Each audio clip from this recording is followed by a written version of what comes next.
Olá, meu nome é Lucas Mateus e eu vou apresentar o seminário sobre como é o controle de concorrência no banco SQL Server.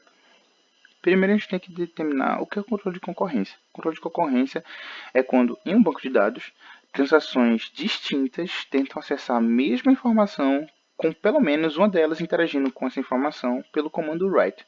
Deste modo é feito um controle entre essas transações. Isso é o necessário para existir um conflito e normalmente gera inconsistência. Para a solução desse problema, existem diversas técnicas de controle de concorrência que são utilizadas como formas de assegurar a propriedade de não interferência entre uma operação e outra, ou o isolamento das transações executadas ao mesmo tempo. Bom, as transações têm propriedades que devem ser usadas pelos métodos de controle de concorrência. Elas são a atomicidade, a consistência, isolamento e durabilidade, o ACID. Bom, a atomicidade é o princípio de que uma transação é uma unidade de processamento atômica. A transação deve ser realizada por completo ou ela não deve ser realizada de forma alguma. Caso haja alguma falha durante a transação, os efeitos parciais dessa transação no banco devem ser desfeitos para que essa transação onde teve a falha seja desfeita. É necessário que o banco de dados emita o comando que desfaça a transação, garantindo assim a integridade do banco. Em relação à consistência, ela permite que uma transação seja executada desde o início até o fim, sem que haja interferência de outra transação durante sua execução. É a execução de uma transação isolada, levando o banco de um estado consistente para um outro estado que também é consistente. Já a questão de isolamento garante que uma transação possa perecer isoladamente de outra transação, mesmo tendo várias transações sendo executadas simultaneamente. O sistema deve dar garantias para isso, para cada conjunto de transações. Uma transação seja encerrada, para que uma transação seja encerrada antes do início da outra, ou seja, a execução de uma determinada transação não sofrerá interferência de nenhuma outra transação que esteja acontecendo simultaneamente.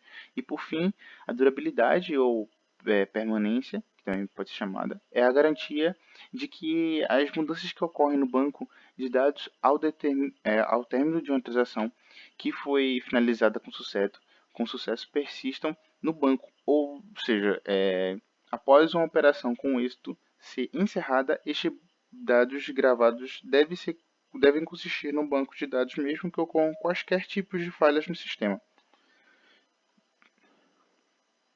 Ok, em relação à técnica de bloqueio, as técnicas de bloqueio para controle de concorrência basearam no bloqueio de itens de dados, sendo que chamamos de bloqueio uma variável que fica atrelada ao item de dados. Este bloqueio pode ser binário, que possui dois valores 0 e 1.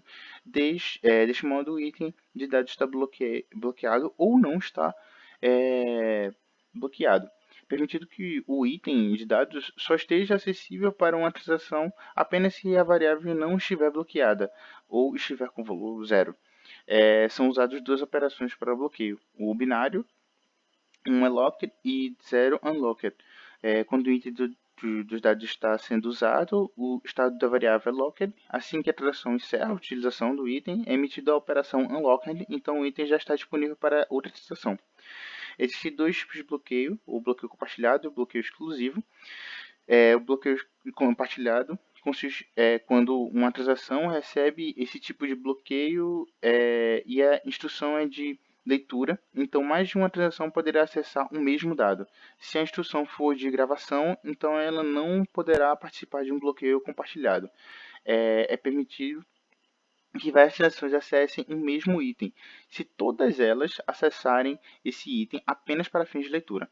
Já o bloqueio exclusivo é quando uma transação recebe quando a transação recebe esse bloqueio, ela fica exclusivamente reservada para a instrução que compõe a transação, não permitindo que outras transações façam uso dos dados que está sendo utilizado.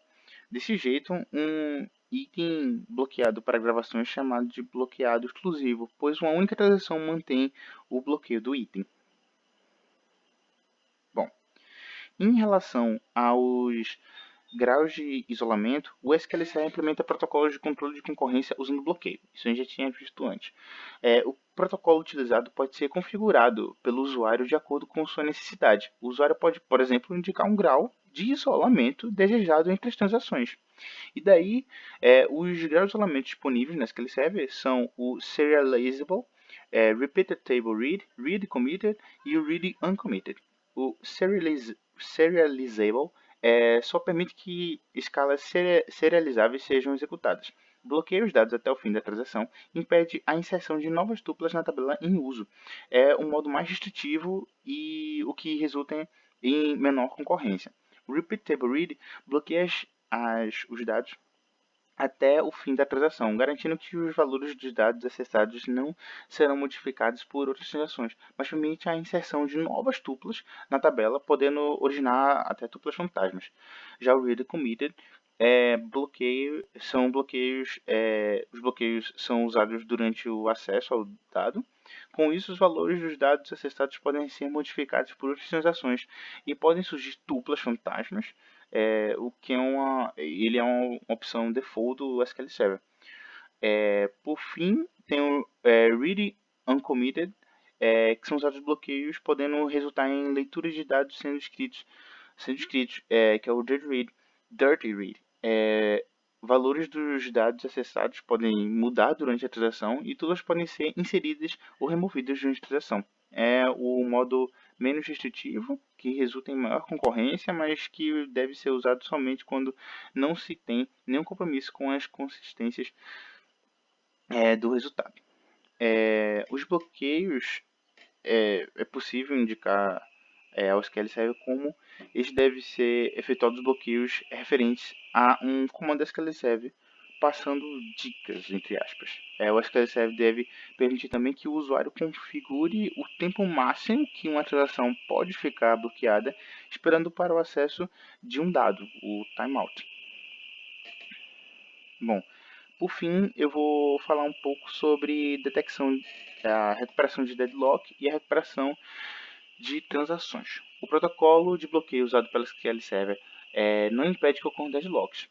Entretanto, o SQL Server detecta e recupera deadlocks automaticamente, escolhendo a transação que está em espera há menos tempo para ser abortada.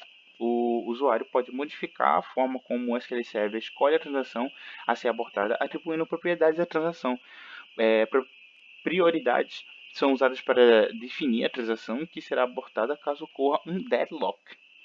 Em relação à recuperação de transações, o SQL Server usa logs como checkpoints para fazer a recuperação de dados para otimizar acesso ao disco. As modificações nas tabelas de dados efetuadas pelas transações são adiadas, sendo efetuadas apenas quando ocorrer o próximo checkpoint. Quando a transação é efetivada, a SQL Server grava no log um registro de início da transação e as alterações nos valores dos dados efetuadas pela transação, seguidas de uma indicação de final da transação. No instante que ocorre um checkpoint, as alterações nos valores dos dados feitas por transações efetivadas desde o checkpoint anterior são gravadas no disco, e o checkpoint é marcado no log. Checkpoints ocorrem periodicamente, e quando